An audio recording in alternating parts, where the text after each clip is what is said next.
Kalau seandainya manusia itu Allah kasih tahu rahasia bulan Ramadan, niscaya semua manusia berharap 1 tahun Ramadan semua. Dari saking berlipat gandanya pahala yang ada di dalam bulan Ramadan.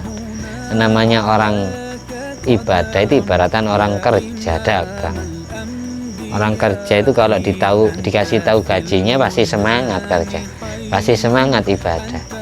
Makanya Allah menguji imannya hati kita ya dengan merahasiakan pahala itu.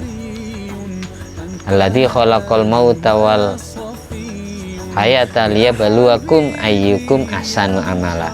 Allah menciptakan kematian dan kehidupan itu untuk ngetes kita, mana di antara kita yang paling baik beramal, yang paling ikhlas dalam menjalankan ibadah itu. Bukan yang paling banyak, bukan yang paling cepat terawihnya, bukan ya, tapi yang paling ikhlas menjalankannya, yang paling khusyuk hatinya.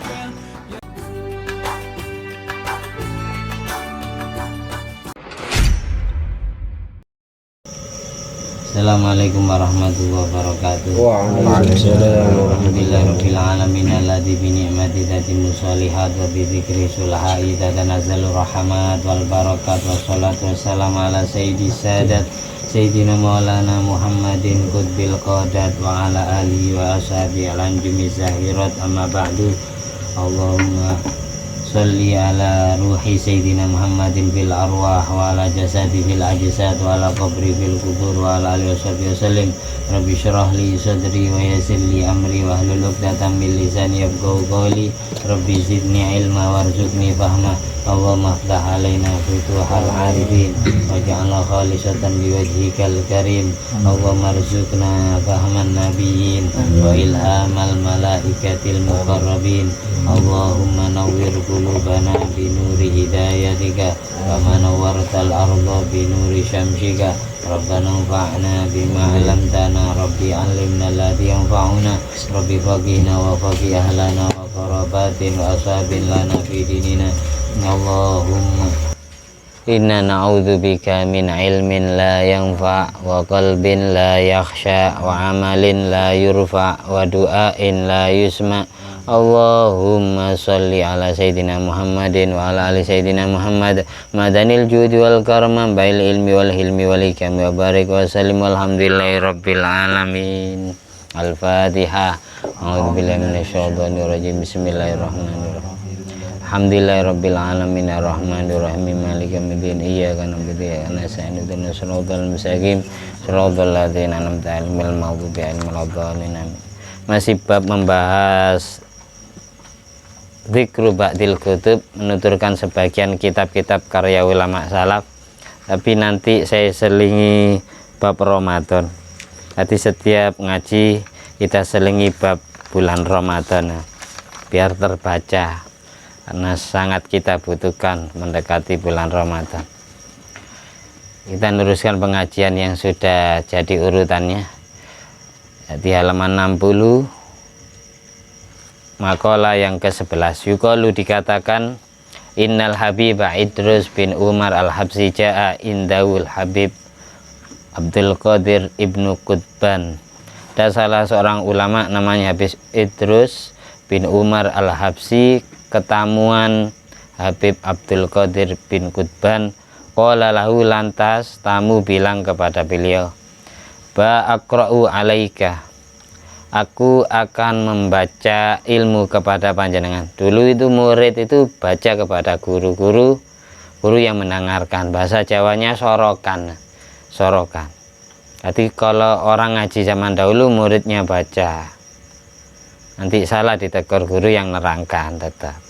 Ba aqra'u, memang bahasa Arab itu selalu fi'il mudhari' diawali dengan ucapan ba aqra'u alaika. Ini bahasa Arab Sukia, Arab Yaman, Oman itu ba aqra'u. Kalau Arab Saudi, Uni Emirat Arab sa'aqra'u atau saufa aqra'u. Memang bahasa Arab itu beda-beda.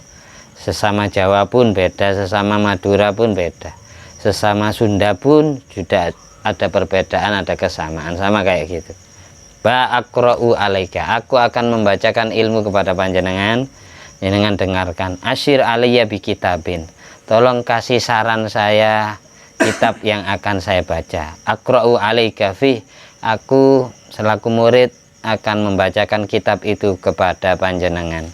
Fa asyara alaihi, lantas sang guru Habib Abdul Qadir Ibnu Qutban mengisyaratkan kepada Habib Idrus bin Umar al-Habsyi untuk membaca kitab Birisalatil Mu'awanah, kitab Risalatil Mu'awanah karya pengarang Rotib Al-Haddad, Habib Abdullah bin Alwi bin Muhammad Al-Haddad. Saya pernah hatam ngaji kitab ini 2 kali. Wa ka'annahu istasgharul kitabah, seolah-olah sang murid itu menganggap remeh kitab yang disarankan oleh gurunya, menganggap kecil. Kok kitab itu yang disuruh baca kitabnya tipis, kok enggak yang besar-besar, yang gede-gede aja, yang tebal-tebal berapa juz itu. Kok yang disarankan oleh guru kok malah kitab yang tipis, kitab yang kecil. Wa ka'annahu istasgharul kitabah, seolah-olah sang murid menganggap kecil, menganggap remeh kitab yang disarankan oleh gurunya. Dzannahu ba yushiru alaihi bil ihya awil kutil qulub. Sang murid menduga bahwasanya gurunya memberikan saran untuk membaca kitab Ihya Ulumuddin karya Imam Ghazali dan kitab Kutil Qulub, makanan pokoknya hati. Ihya Ulumuddin itu menghidupkan ilmu agama artinya. Fattola alil Habib Idrus, lantas Habib Idrus menoleh kepada gurunya yang isarati kitab Risalatul Mu'awanah yang lebih tipis dari kitab yang jadi angan-angannya. Faqala lahu, lalu beliau mengatakan kepada muridnya, undur man sonnafaha. Intinya gini, jangan kau remehkan kitab kecil yang aku sarankan kepadamu. Lihatlah pengarang kitab itu siapa. Wandur liman sonnafaha, dan lihatlah pengarangnya, dan lihatlah untuk siapa kitab itu dikarang gitu. Lalu murid jawab, Sonnafal Habib Abdullah Al-Haddad wa Sonnafalil Habib Ahmad bin Hashim Al-Habsyi. Yang ngarang kitab itu Habib Abdullah bin Al-Haddad, diperuntukkan untuk muridnya namanya Habib Ahmad bin Hashim Al-Habsyi. Jadi kesimpulannya gini, sebagaimana di kitab Ta'lil Muta'alim, murid yang mau ngaji kepada seorang guru itu tidak boleh nentukan sendiri kitab. Karena guru itu ibaratkan dokter, tahu resepnya, tahu penyakitnya murid. Nanti ada santri datang ke guru, pingin ngaji kitab, minta saran ke gurunya, yang pantas saya ini ngaji kitab apa? Kalau fikih alim, karena yang ngaji ini alim, akhirnya disarani kitab tasawuf, tapi saya yang muridnya kurang begitu setuju. Nah, itu di Ta'lil Muta'alim tidak boleh. Yang nentukan mata pelajaran itu tetap guru yang mau mengajarkan. Sebab masalahnya gini, tidak setiap guru-guru itu punya sanad. Jadi kalau kitabnya bersanad, insya Allah ilmunya itu barokah. Ini ngaji ke guru ini ngaji ke gurunya lagi, gurunya ngaji ke gurunya lagi, gurunya ngaji ke gurunya lagi, sampai nyambung ke yang ngarang kitab. Gitu. Saya ngasih tafsir Jalalain, saya punya sanadnya dari Yenawi, dari Said Muhammad dan seterusnya. Saya baca kitab ini karena saya ngaji ke murid pengarang. Pengarangnya ya Habib Zain bin Semit bin Ibrahim bin Semit. Saya ngaji ke Habib Abu Bakar Az-Zabidi Al-Latos. Itu termasuk Perdana Menteri atau penasihat Raja Ternate. Itu. Jadi sanadnya nyambung, ketemu gurunya siapa. Dan ketika ketemu ini ngajinya jelas, gurunya jelas, sanadnya silsilah sanad ke gurunya jelas. Insya Allah ilmunya itu nyambung. Sama kayak kita tidak pernah salaman ke Rasulullah, tapi kita salaman dengan orang yang pernah salaman, dengan orang yang pernah salaman, dengan orang yang pernah salaman, sampai nyambung ke Kanjeng Nabi. Itu sama seperti salaman ke Rasulullah. Orang memandang wajah seseorang yang matanya pernah dipakai, memandang wajah seseorang yang matanya pernah dipakai, memandang wajah seseorang yang matanya juga pernah dipakai memandang wajah Rasulullah, sama seperti memandang langsung Kanjeng Nabi. Makanya ketika Nabi Musa alaihissalam dalam perjalanan Isra Mi'raj ketemu Rasulullah itu nuwuk-nuwuk, muas-muasin, karena Nabi Musa sendiri tidak pernah diizini oleh Allah bisa melihat Allah.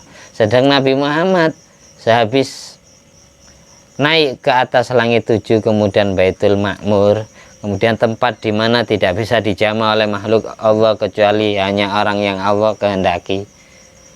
Nah, Jibril pun tidak bisa masuk. Setelah Nabi Muhammad melihat Allah dengan mata kepala, beliau turun di langit. Awalnya ketika naik bertemu dengan Nabi Musa di langit ke-5. Tapi ketika turun bertemu dengan Nabi Musa di langit ke-7, di stop sama Nabi Musa. Aslinya Nabi Musa ini muas-muasin memandang wajah Rasulullah pada saat itu. Setelah dipakai memandang Allah, itu wajahnya sangat bercahaya. Hati Nabi Musa itu tabarruk ngalah barokah dengan seseorang yang matanya dipakai melihat Allah langsung. Bahkan dulu umatnya Nabi Musa itu sangat kurang ajar kepada Nabi Musa. Dia tahu kalau Nabi Musa sendiri itu minta izin pengen lihat Allah, tidak diizini.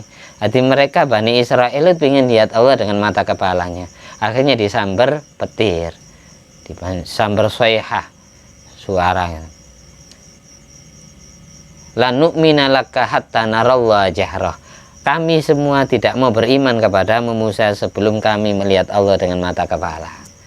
Nabi Musa alaihissalam itu minta izin, Rabbi arini anzur ilaki, Allah izinkan aku agar aku bisa melihatmu. Jawaban Allah, qala lan tarani, kamu sampai kapanpun tidak bisa melihat aku Musa. Walakin unzur ilal jabali, tapi lihatlah gunung Tur Sinai. Ada yang menamakan gunung Jabal Qubais. Fa ini istaqarra makana fasaufa tarani, kalau sudah gunung itu menetap di tempatnya, barangkali kamu bisa melihat aku. Falamma tajalla rabbu lil jabali ja'alahu dakka wa kharra Musa sa'iqa. Ketika Allah bertajalli, Allah menampakkan rahmatnya, kebesarannya di gunung. Secuil dari gunung ada yang meledak, kayak kena petasan itu. Meledak secuil, bukan keseluruhan gunung yang meletus. Secuil dari gunung ada yang meletus. Terus Nabi Musa hanya bisa mendengarkan kalamullah. Nabi Musa tidak bisa melihat Allah, hanya melihat cahaya di gunung itu, cahaya kebesaran Allah. Terus Nabi Musa kelengar pingsan.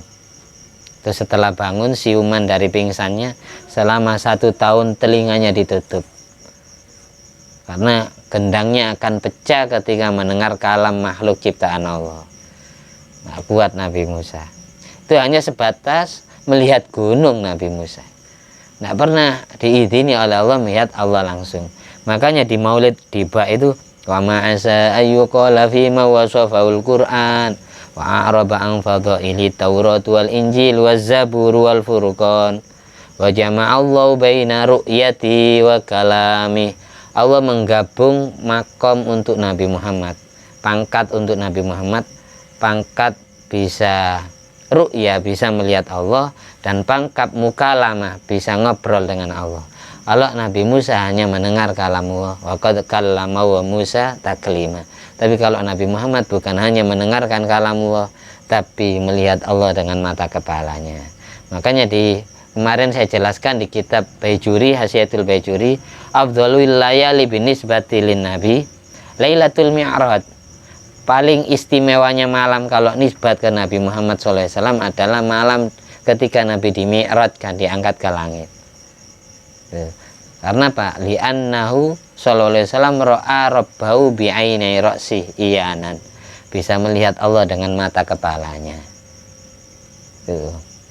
Kalau afdhalul layali bin nisbati lil umat, paling utamanya malam ketika nisbat ke umat itu adalah Lailatul Maulid, malam Nabi di mana dilahirkan ke alam semesta ini. Nabi itu lahirnya kalau di kitab Dhiyaul Lami Qubailal Fajri. Bahasa Qubaila dengan Qabla itu beda. Memang sama-sama sebelumnya. sebelum datangnya waktu fajar. Berarti lahirnya Rasulullah itu malam, hampir subuh kurang sedikit, mungkin kurang 10 menit, 15 menit atau kurang 5 menit. Jadi Nabi itu lahir malam Senin. Jadi sebelum datang waktu fajar sotik, sebelum datang adzan subuh, sebelum datang waktu subuh, Qubailal fajri. Malam istimewa bagi umat itu malam kelahiran nabinya. Tapi bagi Nabi Muhammad SAW sendiri adalah malam di mana Nabi dimi'rajkan, diangkat ke langit. Kalau Isra itu perjalanan dari Masjidil Haram ke Masjidil Aqsa, itu namanya Isra. Dari Masjidil Aqsa di batu di mana Nabi Musa pernah sholat di situ, Nabi Sulaiman juga pernah tidur di situ, sholat di situ, Nabi Daud di batu itu. Kemudian ada terowongan kayak tangga menuju langit. Pertama langit, kedua langit, sampai langit ke-7, sampai di atas langit ke-7 yang disebut Baitul Ma'mur. Kalau di bumi Baitullah, kalau di langit Baitul Ma'mur, kayak gitu. Terus kembali ke bumi lagi sebelum tempatnya mendingin, hangatnya tempat tidur itu sebelum mendingin. Makanya di Diba itu summa arudduhu minal farash qabla ayyabrudal faraj. Aku kembalikan Muhammad ke bumi lagi qabla ayyabrudal farash, sebelum lemek tempat tidurnya mendingin. Biasanya kita duduk terus kita beranjak dari tempat duduk, atau kita tidur bangun dari tempat tidur, beranjak dari tempat tidur, bekas tempat tidur kita kan hangat, Mas. Nah, Anjing Nabi dari Masjidil Haram ke Masjidil Aqsa ke langit, kembali ke bumi lagi, itu hangatnya belum hilang, berarti sebentar. Orang pertama tanpa didhawuhi Rasulullah langsung, hanya mendengarkan cerita dari orang, dari mulut orang, itu yang percaya kejadian Isra Mi'raj itu adalah Abu Bakar As-Siddiq. Makanya dijuluki As-Siddiq. Nama aslinya Abdullah bin Abi Quhafah. Terus gara-gara kisah itu dijuluki Abu Bakar As-Siddiq, orang yang banyak membenarkan tanpa mengetahui realita dan faktanya, langsung percaya. Abu Bakar Siddiq dijuluki As-Siddiq. Nama aslinya Abdullah. Dulu sebelum masuk Islam bukan Abdullah namanya, Abdul siapa lupa saya. Setelah masuk Islam baru Abdullah. Karena kenapa kok langsung beriman Abu Bakar As-Siddiq? Abu Bakar As-Siddiq, Siti Khadijah itu langsung beriman Nabi itu. Karena sebelum Nabi diangkat jadi Nabi, ciri-ciri sesuai kitab yang dipelajari Abu Bakar, Siti Khadijah, kitab Injil, kitab Taurat, itu persis sosok Nabi Muhammad. Jadi Abu Bakar Siddiq itu memang alim dan pengikutnya banyak, teman-temannya itu banyak, sehingga beliau masuk Islam ngajak teman-temannya mau percaya semua, karena sosok Abu Bakar Siddiq ini menjadi figur bagi rekan-rekannya, kayak Sayyidina Utsman bin Affan dan Thalhah bin Ubaidillah, Jabir bin Abdillah, Abdurrahman bin Auf, dan seterusnya. Seperti itu, langsung gelem mlebu Islam, percaya kalau yang ngomong Abu Bakar As-Siddiq. Jadi kesimpulannya ini, kita tidak boleh kalau ngaji nentukan kitab sendiri, memaksa gurunya tolong bacakan saya kitab ini. Karena gini, dokter itu lebih tahu kebutuhan orang yang mau dikasih, yang diperiksa itu. Penyakitnya flu kok dikasih obat diare, enggak cocok. Anak ini fakih agak mendingan, kasih diajari tasawuf gitu. Kalau pengajian seperti ini ngajar nahwu sorof ya enggak pas.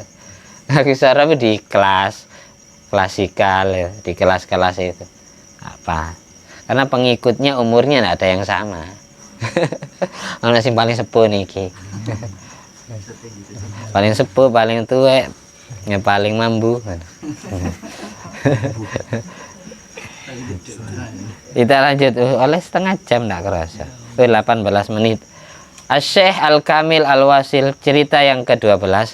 Asy-Syaikh Al-Kamil, seorang guru besar, Al-Kamil yang sempurna ilmunya, Al-Wasil yang wusul, yang sudah sampai kepada Allah, al-arif yang kenal Allah, yang ma'rifat billah, adzaik yang bisa meraba, meresapi ilmu yang beliau miliki, al-alim yang alim, al-amil yang mengamalkan ilmunya, al-musil yang banyak mencetak santri-santrinya juga usul kepada Allah. Siapa beliau? Abu Yahya Zakaria Al-Ansari rahimahullah ta'ala. Beliau ini mulai kecil yatim, hati hidup bersama ibu, terus beliau sekolah atau ngaji ke Al-Azhar. Dan beliau ini bahkan diceritakan, si Abu Yahya Zakaria Al-Ansari, kalau saya baca di Hasyiatus Syarqawi, di Hasyiah muridnya si Abdullah bin Hijaz Asy-Syarqawi itu muridnya itu cerita tentang gurunya. Syekh Zakaria ini di masa mudanya masih mondok, masih sekolah. Beliau karena fakir miskin ya, beliau ngaji itu sambil kerja, mondok itu sambil jualan. Bahkan setiap malam Syekh Zakaria Al-Ansari ini nyari sisa-sisa kulit semangka bekas dimakan oleh teman-temannya, karena mau beli makanan sendiri nggak mampu beli. Arti setiap malam nunggu jam 1 malam teman-temannya tidur, beliau nyari ke tong-tong sampah, kulit semangka itu diambil, terus dicuci, dimakan. Makanannya setiap hari itu kulit semangka. Syekh Zakaria Al-Ansari ini umurnya sampai 140 tahun. Tapi ketika umur 100 mata beliau buta. Kalau dikisahkan itu karena beliau menangis ditinggal anak yang paling beliau cintai, anak laki-laki. Beliau punya anak 3 yang paling diharapkan akan menggantikan kedudukan beliau, posisi beliau, keilmuan beliau, ternyata meninggal. Sama kayak Nabi Yakub ditinggal Nabi Yusuf, nangis, nggak kering, sampai kering air matanya sehingga keluar darah, tangisannya, terus buta. Syekh Zakaria Al-Ansari juga demikian. Tapi masih buta, masih sempat ngarang-ngarang kitab. Banyak karyanya beliau, bahkan sukar dibaca oleh orang yang tidak paham nahwu sorof. Syekh Zakaria Al-Ansari punya guru Ibnu Hajar Al-Asqalani dan punya murid juga namanya Ibnu Hajar Al-Haytami. Gurunya alim hadis, muridnya alim fikih. Nggak usah jauh-jauh ke Zakaria, Ibnu Hajar Al-Haytami itu setiap malamnya baca sholawat ke Nabi Muhammad 20.000. Siang harinya baca sholawat ke Nabi Muhammad 20.000. Berarti 40.000 tiap hari. Itu murid, apalagi gurunya.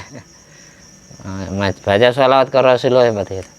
Makanya dikatakan al-musil, orang yang mencetak para santri-santri yang usul juga kepada Allah. Abu Yahya Zakaria Al-Ansari ini buta perkiraan 20 tahunan.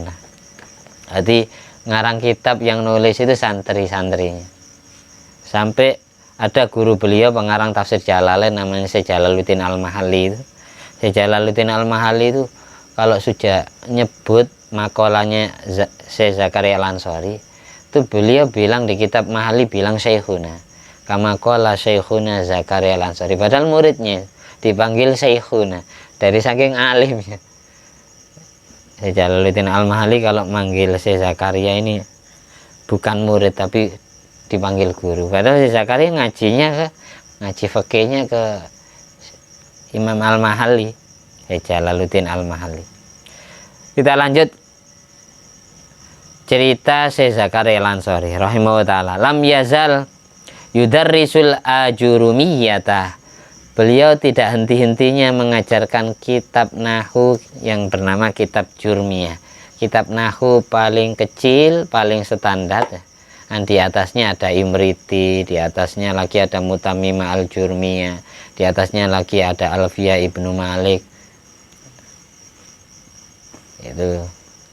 Waqad rattabalaha waqtan yudarrisuha fihi. Bahkan beliau punya kegiatan rutinitas satu waktu untuk mengajar kitab kecil nahwu ini, Jurmiyah. Faqila lahu, kemudian karena beliau terkenal ulama yang sangat alim, kok malah mulangnya kitab yang receh-receh, kitab kelas, anggaplah kelas junior yang diajarkan. Padahal beliau itu ulama besar, baca Alfiyah terlalu bisa, tapi beliau malah baca kitab yang kecil, Ajurumiyah. Ajurumiyah ini musonefnya sangat warok. Jadi kenapa dijuluki Al-Jurumiyah alirannya? Karena Ibnu Ajurum itu pernah membuang kitab ini ke laut. Kalau memang saya tidak ikhlas ngarang kitab ini, semoga ilmu ini lenyap. Tapi kalau memang saya ikhlas ngarang, mudah-mudahan kitab ini akan ditemukan oleh seseorang dan tersebar ke seluruh dunia. Tidak ada satu pesantren, satu madrasah yang tidak belajar kitab Jurumiyah sampai sekarang di seluruh dunia. Nah, musonefnya kayak itu ngetes atau nguji nyali keikhlasan hatiku sampai gitu. Kalau sekarang kan jurnalis itu buat buku, buat cerpen, novelis, makanya ingin dapat uang, dicetak biar dapat uang. Pengarang-pengarang kitab yang ada itu tidak dapat dari percetakan yang nyetak kitab-kitab beliau. Anak turunnya pun tidak menikmati dari saking ikhlasnya. Tapi betul-betul nyebarkan ilmu bukan cari upah, cari cuan ya. Memang betul-betul cari ridhonya Allah. Kita coba sampean ngetesan. Semisal saya tidak dikasih bisaroh, saya tetap ngajar.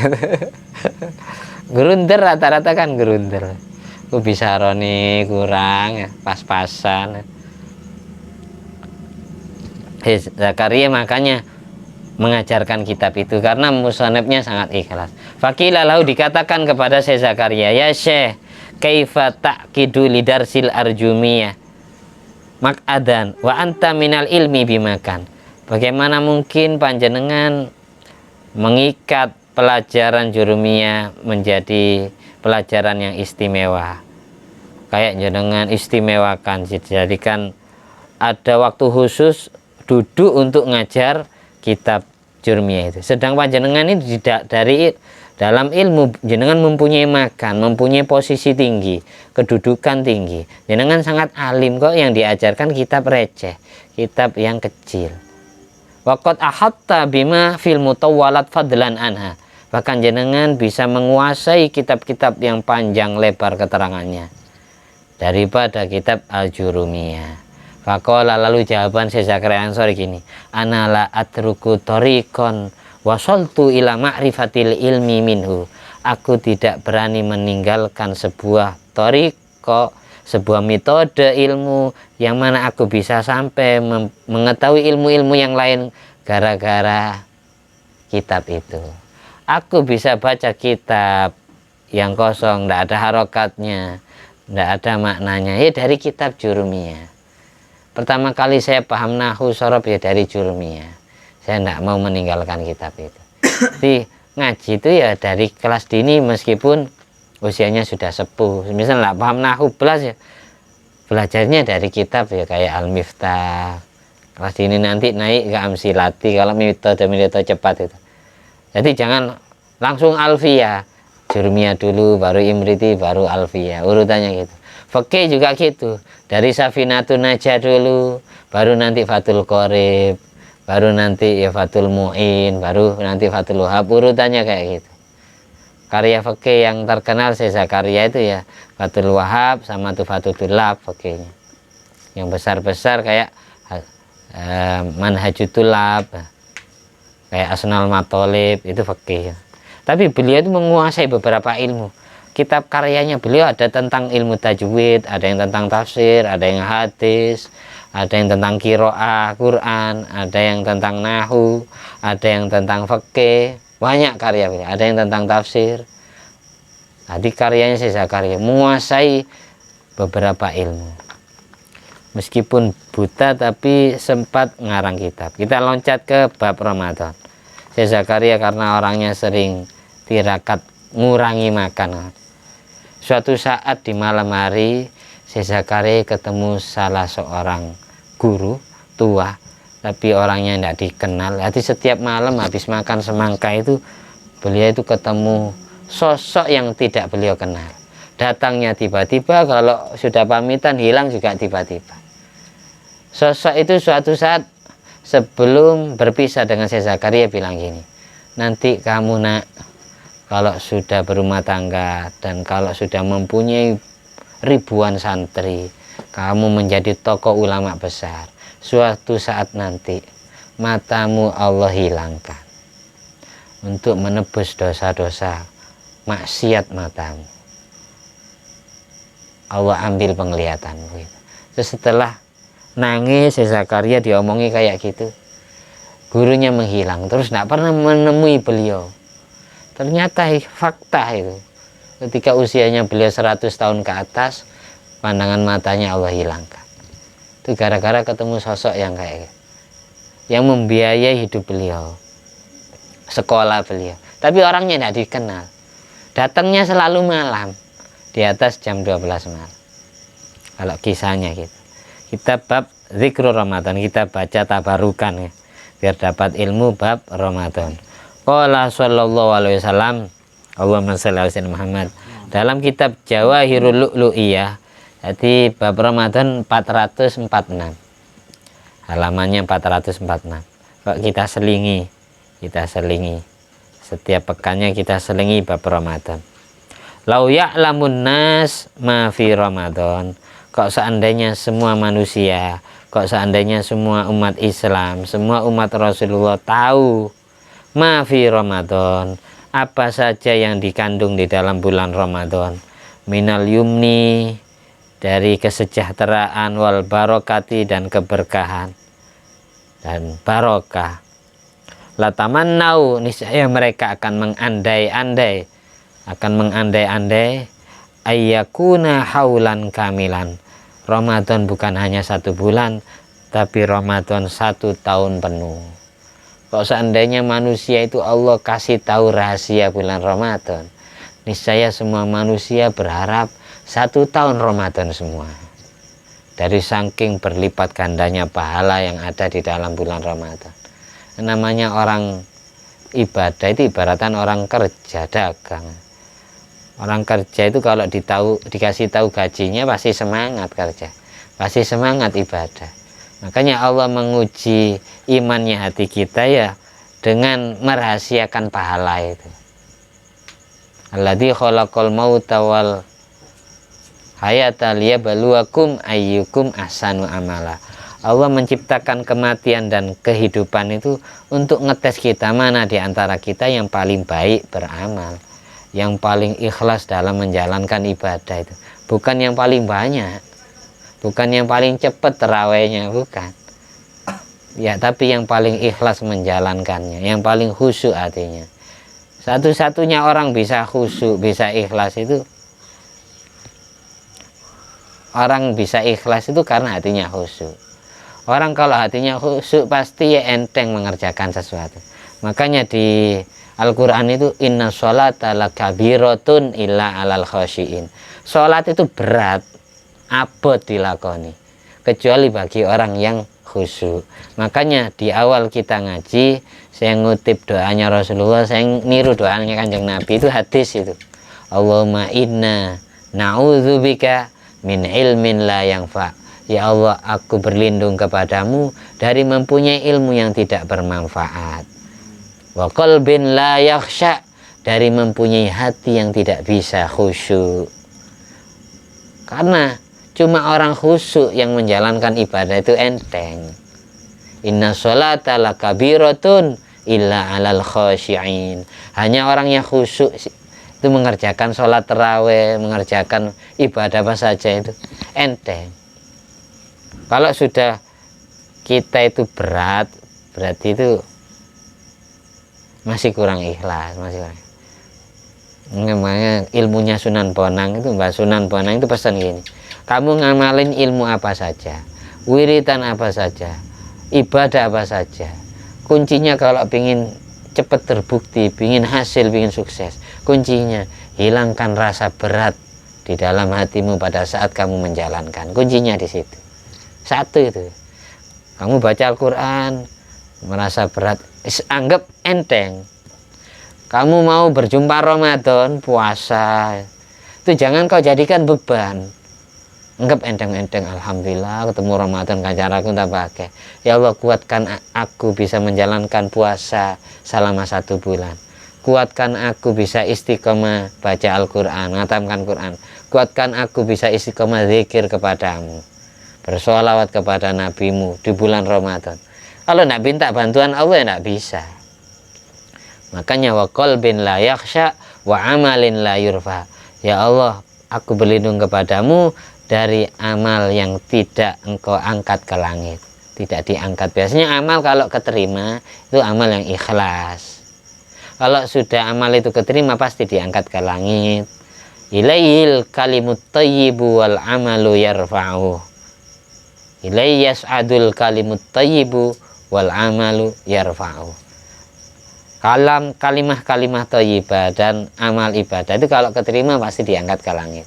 Makanya doanya Nabi Muhammad SAW, wa amalin la yurfa.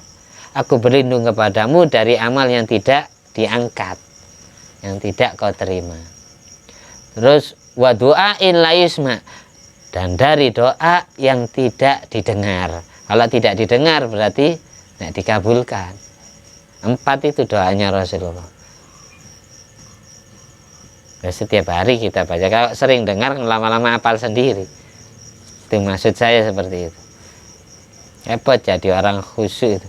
Khusyuk itu ya berarti bukan hanya anggota tubuh yang diam, tapi hatinya juga tenang, diam, merasa dilihat oleh Allah.